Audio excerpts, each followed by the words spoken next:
para de correr.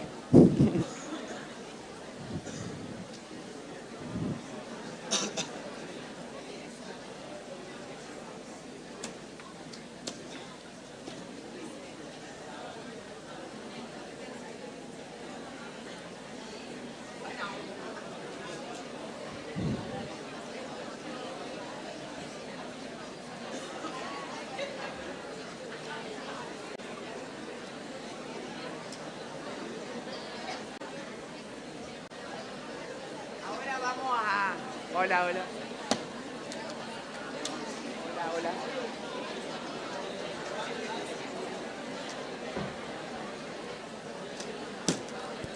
Hola, hola, hola. ¿Me escuchan? Vamos a seguir entonces ahora con las conferencias. Les quiero contar que estoy en punta de pie porque si no quedo ahí, ¿no? Ya me pongo los tacos. Vamos a seguir con las conferencias, con el programa. Ahora vamos a tener a dos personas que admiro muchísimo. Una viene desde España, pues, una mujer hermosa, con muchísimos títulos, mucho estudio. Ella fue mi tutora de la tesis en la maestría de inteligencia emocional, así nos conocimos. Y acá está, desde España, Sonia, que se está preparando con su micrófono. Llegó hace pocos días, así que está, vieron que uno llega con los horarios un poco cambiados, pero bueno, la tenemos acá. Vamos a tener una charla sobre emociones y estrés emocional de Sonia y después de Leo, que después los presenta. Así que cuando Sonia estés listas, pasamos a ella. Así que de parte mía nos seguimos viendo y seguimos disfrutando. Y gracias a los que lo siguen por streaming. ¿Estamos, Sonia? Sí. Gracias, le damos un aplauso a Sonia. Gracias, guapa. Bueno, siempre, 2 besos, porque yo soy española. Entonces, bien, estoy muy agradecida por estar aquí con vosotros, sobre todo en Argentina, país que me encanta. Vine porque me encanta Argentina, los argentinos, pero sobre todo porque esto es Córdoba y yo también soy cordobesa. No lo ha dicho Cristina, pero soy cordobesa de Córdoba, de España. No veo nada, ¿eh? Y me encantaría ver a la gente un poco. ¿Por qué no me bajáis a mí la luz y así puedo ver yo? Bueno, si no me pongo aquí como las gafas de sol. Bueno, después de ver a Cristina, increíble. Claro, ahora vengo yo lo tengo muy difícil. Ya le decía a una compañera Ana, digo, ahora viene la señorita Rottenmeier, porque es totalmente diferente lo que yo voy a contar de lo que hace Cristina. Es siempre muy complementario y útil, todo vale, pero claro, yo ahora vengo a contar algo de control emocional del estrés. Bien, os aviso porque como además yo soy docente, yo doy clases y esto va a ser una clase, pero creo que todo es necesario. Creo que para poder tomar conciencia realmente de qué es lo que hay que hacer en este tema de la inteligencia emocional, sobre todo en el control emocional, tenéis que tener el conocimiento de que realmente qué es lo que pasa en el organismo. Bueno, yo empiezo contando simplemente un hecho, voy a ver si puedo pasar, me vais a disculpar ahora, y es que el estrés, nos enfrentamos a una pandemia del siglo XXI y ya la Organización Mundial de la Salud en su Agenda 2020 concretamente habla del problema del estrés y lo califica, fijaos lo que estamos hablando a nivel mundial, de la segunda causa de invalidez en el mundo, tanto que me he molestado en tomar los datos de Argentina y Argentina está la 4ª en el mundo con un porcentaje de estrés de casi el 80%. Esto para que entremos un poco en situación. Tanto es así, yo no tengo los datos de Argentina, pero sí que tengo los datos de España y las empresas pierden por el tema de estrés casi, bueno, son 750 millones de euros al año. Bien, ¿por qué es importante el control emocional del estrés? Evidentemente, es un tema personal de felicidad de la sociedad, pero es también un tema económico y no nos olvidemos que nuestra sociedad occidental funciona porque tenemos una serie de beneplácitos, podemos decir, gracias a que mantenemos un sistema económico, y la sanidad tiene que enseñar a nuestros niños y a nuestros ciudadanos control del estrés puro y duro para que no tengamos los gastos tan impresionantes que tenemos. Bien, pero lo más importante a nivel del estrés son tres cosas, ¿eh? Esto es resumido mucho. Lo primero es conocer qué es el estrés realmente, que no es, como muchas personas piensan, falta de tiempo. Tengo falta de tiempo, ya estoy estresado. No, el estrés es algo más que vamos a ver ahora. ¿Qué eventos nos causan estrés? ¿Cuáles son los estresores? ¿Y qué podemos hacer para combatirlo? Y para eso estoy aquí en el taller mañana, ¿vale? Con las técnicas de control emocional del estrés. Bien, el estrés es una activación general, como han dicho los niños del vídeo que ha puesto Cristina, es una activación general del organismo, tanto a nivel físico como psicológico, que además nos prepara para la defensa. Esto es desde tiempos ancestrales. El estrés nos causa un dolor y un malestar emocional. El mantenimiento de ese estrés es el problema, porque si yo ahora mismo subo aquí, bueno, venía muy relajada a dar la ponencia, porque desde luego Cristina nos ha dejado a todos en un estado emocional fantástico, ¿eh? Eso se llama equilibrio emocional. Pero el estrés, que se llama el eustrés, en su medida, en un poco, es bueno y necesario, porque si yo vengo aquí dormida, realmente no podría ni contaros nada, no me acordaría de nada, ¿de acuerdo? Bueno, pues el problema del estrés es el mantenimiento en el tiempo, que es lo que hace que sea perjudicial para el organismo. A nivel tanto físico, aparecen lo que son las enfermedades psicosomáticas, dolores musculares, problemas digestivos. Fijaos que actualmente en el mundo las enfermedades psicosomáticas ocupan la sanidad en más de un 85%. Es decir, que no estamos hablando de un tema, y lo vuelvo a reiterar, banal, sino importantísimo, que está moviendo el mundo y está moviendo la sociedad. Es necesario trabajar en el estrés, que conozcáis las causas del estrés y cómo poder solucionarlo. Una de ellas, ya lo ha comentado Cristina, que es lo que habéis visto aquí, y otra será la que comentaré yo, ¿de acuerdo?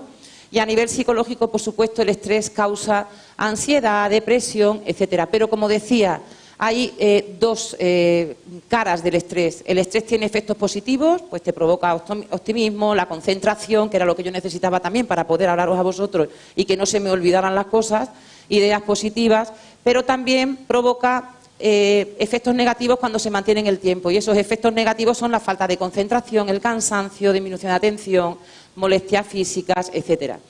¿Qué es lo que produce estrés? ¿Cuáles son los estresores? Todo el mundo lo conoce. Los estresores pueden ser el entorno, la familia, el trabajo, el paso del tiempo, cuando nos hacemos mayores. Pero fundamentalmente lo que provoca el estrés son nuestros pensamientos. Es curioso porque vamos a ver aquí una de las cuestiones que se tratarán en el taller de mañana, que es la reestructuración cognitiva, que vamos a ver ahora, ¿no? Bien, ¿cuáles son las 4 características de una situación que provoca estrés? No es solamente una falta de tiempo. Lo que provoca estrés en nuestra vida es cuando tenemos una novedad, un cambio, por mínimo que sea, que además ese cambio es impredecible, nos pone en una situación de incertidumbre. La sensación de incertidumbre también nos descontrola, tenemos sensación de descontrol y automáticamente sentimos una amenaza para la personalidad. Cuantas más características cumpla un estresor, un factor estresante de estas 4, más estrés nos va a provocar.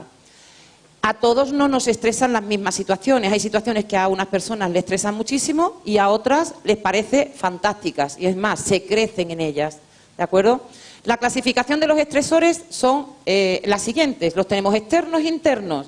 Los externos, de esos poco podemos hacer porque son estímulos ambientales y situacionales. Tenemos también los absolutos y relativos, y luego los internos son los nuestros pensamientos. Son concretamente las interpretaciones que hacemos de todo lo que nos pasa.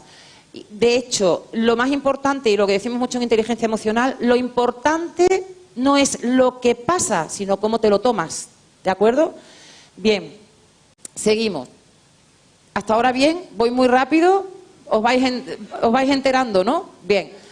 Los procesos internos, que son los que nos ocupan ahora, son nuestros procesos cognitivos, la forma de pensar y la valoración que hacemos de todas estas situaciones. Bien, en muchos casos, lo que es la mayor amenaza para el estrés y lo que nos pone en una situación física determinada de activación es el pensamiento, nuestros pensamientos. Ya digo que es la clave del control emocional del estrés, la forma en que nuestro pensamiento interpreta lo que nos está pasando. Fijaos, a ver si esto pasa. Ahora, bien, dentro de los factores externos hemos hablado de factores absolutos y relativos. Solamente a modo de ejemplo para que veáis, el factor absoluto es precisamente el que suponía un problema para la supervivencia. Hoy día no deben existir factores absolutos porque no tenemos, por ejemplo, mamut en nuestra vida, ni tenemos situaciones de este tipo. ¿Os imagináis que ahora a la salida encontrásemos cada uno un gatito de estos? Pues, entonces sí que podía decir, claro, ¿cómo no voy a tener estrés si me tengo que controlar? Porque es que, a ver qué hago yo. Bueno, la verdad es que es monísimo, ¿eh? ¿Quién sobrevive en una situación de estas? Por supuesto, el que tenga control emocional. ¿Creéis que hemos llegado aquí porque somos más guapos, más listos, más fuertes, más inteligentes que el resto de animales desde los tiempos de nuestros antepasados? No. Ya lo dijo Charles Darwin en el siglo XIX, en 1856, cuando escribió y publicó el libro de la selección natural, la selección de las especies. Ya dijo que la especie humana ha sobrevivido precisamente porque dispone de un sistema emocional que no disponían los otros, que no disponían o que no tenían la suerte de disponer el resto de animales. Por eso estamos aquí, porque ante una situación de este tipo no sobrevive el más fuerte ni el más rápido, simplemente el que sabe tener controlado su miedo y sus emociones. Y esto viene, digo, desde épocas ancestrales. El factor estresante relativo, que es el que actualmente nos preocupa muchísimo, es el que nos genera una respuesta de estrés actualmente por situaciones que no controlamos, pero no son determinantes para nuestra vida, aunque el problema es que los hacemos absolutos. A ver si me explico. Hacemos que situaciones que no son determinantes para nuestra supervivencia, las hagamos determinantes para la supervivencia. Y esto lo pongo porque ahora voy a explicar tema. Bueno, antes de nada ya he comentado que no a todo el mundo le estresan las mismas cosas. Un trabajador puede sentir euestrés, el euestrés es el estrés positivo, cuando otro siente un estrés negativo. Vamos a ver cuando una persona se siente en una situación de este tipo, tiene que buscar una estrategia, no puede permanentemente estar en un ciclo de activación de estrés. Y esa estrategia es preguntarse, bueno, ¿qué puedo hacer? Y ahora,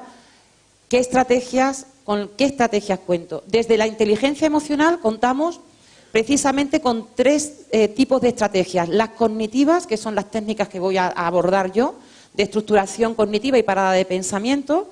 Las fisiológicas, que son las técnicas de relajación, que aquí Cristina nos ha dado una lección magistral de cómo se pueden utilizar. Y las motoras, que son también pues, un complemento, el ejercicio físico, hobbies y hacer cosas que se llaman placenteras, dedicarnos un poco de tiempo a nosotros mismos. Bien, y ahora voy a contaros lo que hago yo con la policía. La policía, sabéis que es un cuerpo que está sometido continuamente a un estrés, pero no un estrés como el que se puede sentir en una empresa, en un instituto, en un colegio o en la familia, que son estrés de factores relativos, sino es un estrés de supervivencia. Desgraciadamente, ese es el estrés que muchas de las personas cuando están en una empresa también sienten, ¿vale? Y vamos a ver qué es esto del estrés de supervivencia, que también se llama de combate, y cómo cursa, para que veáis a qué nos enfrentamos. A mí me gusta, antes de empezar con técnicas, enseñar a la gente a qué nos enfrentamos, ¿de acuerdo? Bien, el estrés de supervivencia es importantísimo en nuestras relaciones y en la autoprotección del individuo y aparece siempre que detectamos o percibimos una situación o una amenaza para nosotros en sentido negativo. De esto no me voy a extender porque un compañero mío lo va a decir posteriormente, pero sí que es verdad que el estrés de supervivencia radica en una zona cerebral que es la amígdala y es que es la que provoca todas las reacciones de supervivencia. Está en el mesocerebro, que es la parte del cerebro emocional. Bien, fijaos, en una situación de riesgo moderado, lo que se pone en marcha en nuestro cerebro es algo que se llama ciclo ODA.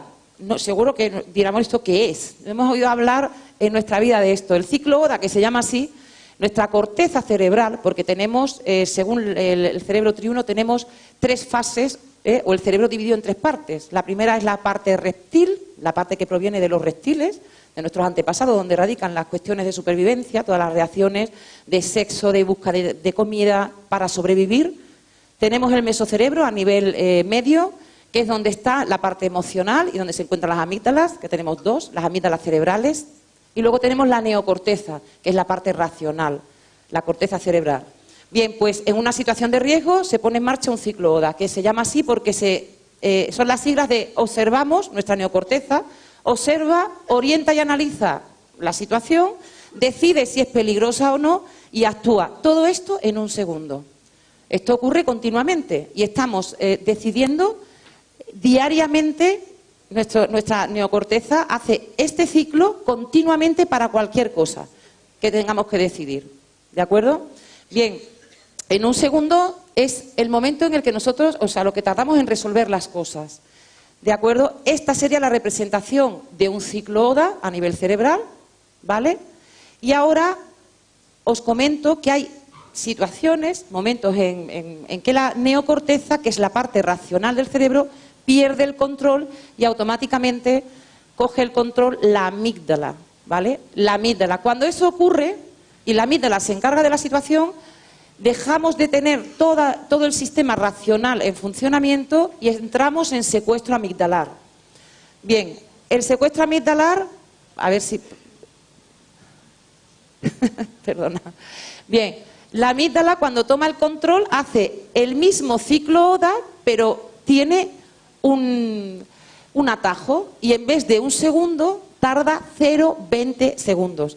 Fijaos, quiero que seáis conscientes de los tiempos de los que estoy hablando. 1 segundo y 0,20 segundos. Claro, ¿qué le pasa cuando tenemos un secuestro amigdalar? La amígdala toma el control y ocurren respuestas muy rápidas, es la ventaja. Nos permite salir del apuro rápidamente, ¿vale? Las respuestas son reacciones instintivas. La ventaja, muy bien, los tiempos de reacción muy cortos, pero también, ¿qué es lo que ocurre? Que tenemos reacciones muy básicas y muy poco elaboradas. Por ejemplo, nos preparamos para golpear, para huir, para empujar, disparar. La descarga de adrenalina en ese momento es muy fuerte. Bien, este es el ciclo ODA reducido y ahora lo he querido poner conjuntamente más adelante para que lo veáis. Este es el esquema del funcionamiento cuando nos enfrentamos a una situación que nos provoca una amenaza. El amarillo es todo el ciclo que dura 1 segundo y que domina nuestra parte racional, y la roja es 0,20 segundos que domina la amígdala y totalmente perdemos el control. Muchas veces no nos acordamos después qué es lo que hemos hecho, qué es lo que hemos dicho, etcétera. Bien. Estas son las diferencias de los ciclos ODA de funcionamiento. Fijaos, una situación normal y una situación de emergencia, como rápidamente se acortan todos los tiempos de respuesta. Vale. El secuestro amigdalar tiene unas características que todos tenemos que conocer, ¿no? Y es que merma nuestras capacidades para desarrollar estrategias elaboradas, como he dicho antes. Fijaos que la frecuencia cardíaca va a determinar el estado emocional en el que nos encontremos y que una persona puede pasar a 200 pulsaciones por minuto en 3 décimas de segundo. En 3 décimas de segundo la amígdala evalúa una situación, toma el control y nos acelera a 200 pulsaciones por segundo. Lógicamente, con esa frecuencia cardíaca cambiamos toda la percepción de la amenaza. A ver si podemos pasar, es que no sé dónde pasa. Aquí. Bien, ¿qué es lo que ocurre en esta circunstancia de secuestro amigdalar? Fijaos, en estas circunstancias somos incapaces de utilizar unas llaves, de marcar el teléfono móvil, en caso de la policía de desenfundar un arma, siquiera. ¿Para qué sirven tantas prácticas de tiro si cuando llega un momento decisivo para tu vida ni siquiera puedes desenfundarla, ni siquiera puedes acertar al objetivo?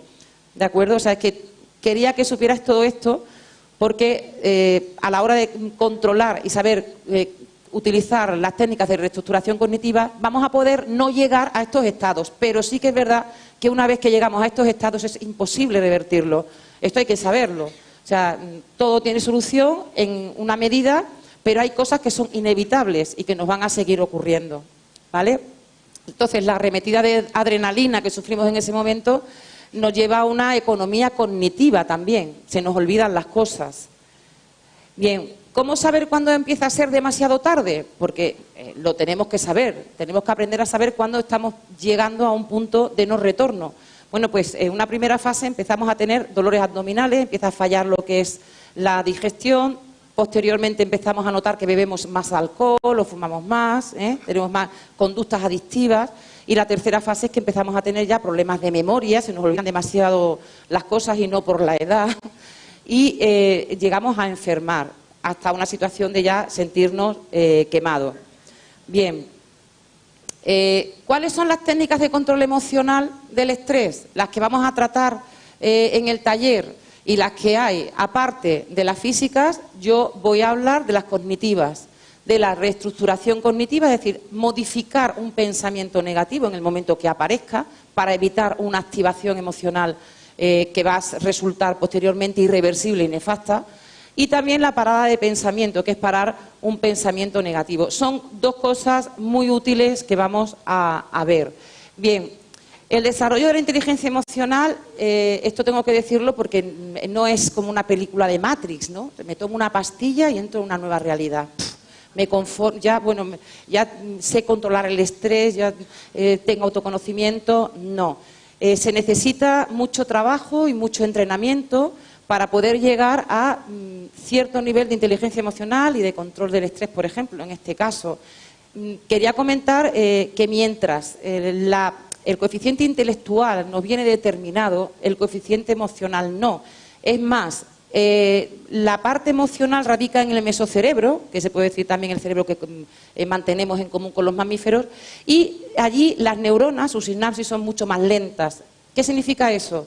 Son más lentas que en el neocórtex, donde aprendemos matemáticas, lengua, etcétera. Es más difícil aprender empatía que matemáticas. Esto también hay que saberlo. Se puede ser más inteligente emocionalmente con entrenamiento, con mucho entrenamiento. Lo mismo que entrenamos para tirar cuando nos metemos en un equipo de baloncesto, porque al principio tiramos y no aceptamos ninguna.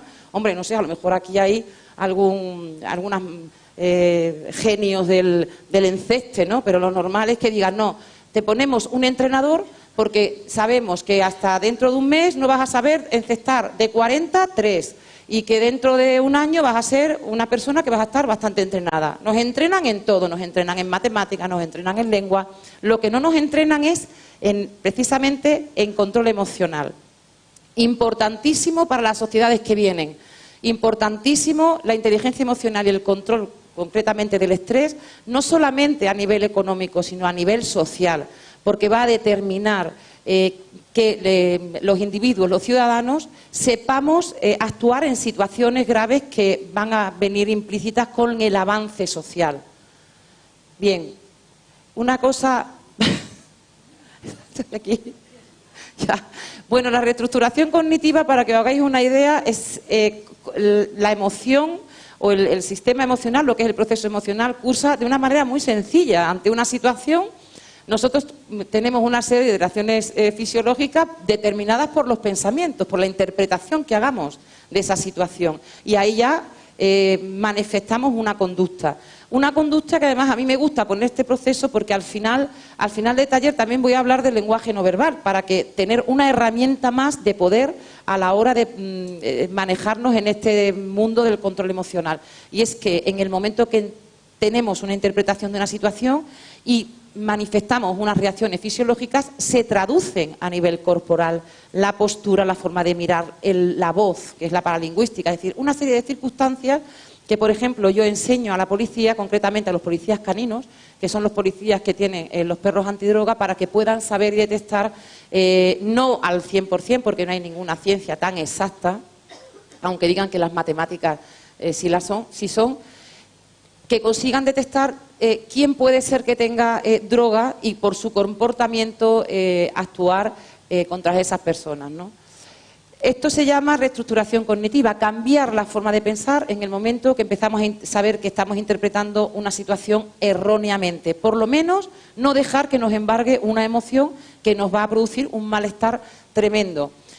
La parada de pensamiento, que es la otra cuestión que vamos a ver, lo que hace es que detiene un pensamiento en el momento que sabemos que nos está preocupando y nos permite ocupar la mente en pensamientos que son de tres tipos: los neutros, más agradables y luego estimulantes. ¿Cómo se hace? Se hace parando primero.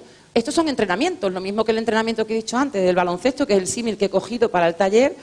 Tienes que empezar con entrenamientos neutros, tienes que empezar a parar luego pensamientos agradables hasta que llegues a parar pensamientos desagradables. Es difícil, pero se consigue y son técnicas muy buenas para el control emocional. Quiero terminar diciendo una cuestión. Esto que estamos comentando aquí del estrés y del control emocional del estrés es tan importante que actualmente los últimos descubrimientos o las últimas tendencias a nivel de investigación de la genética han cambiado y se llama epigenética, más allá de los genes. Se ha descubierto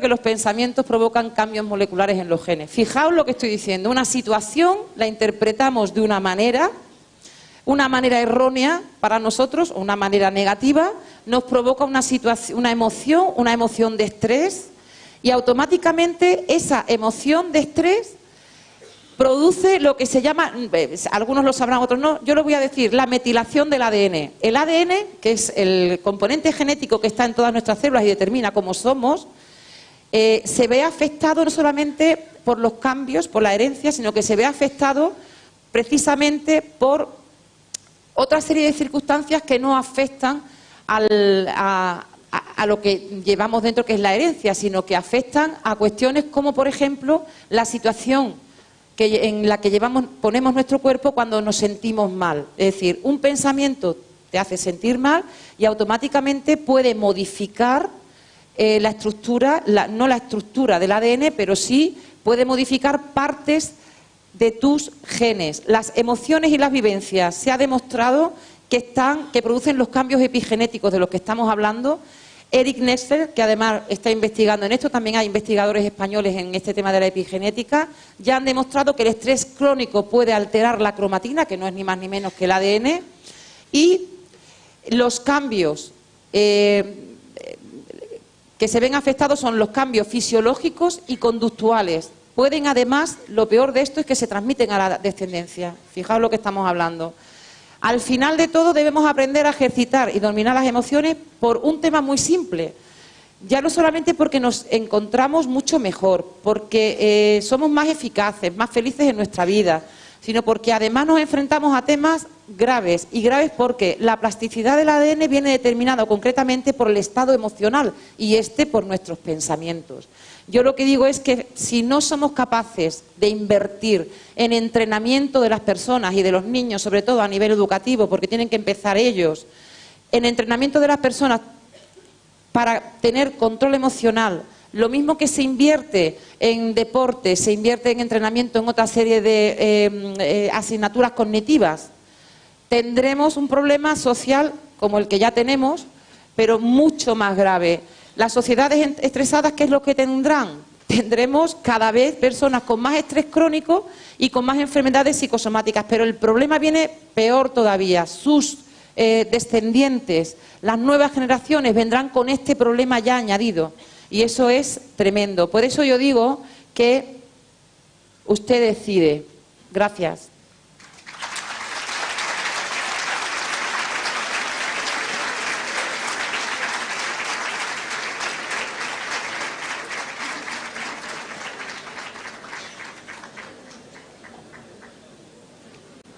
Bueno.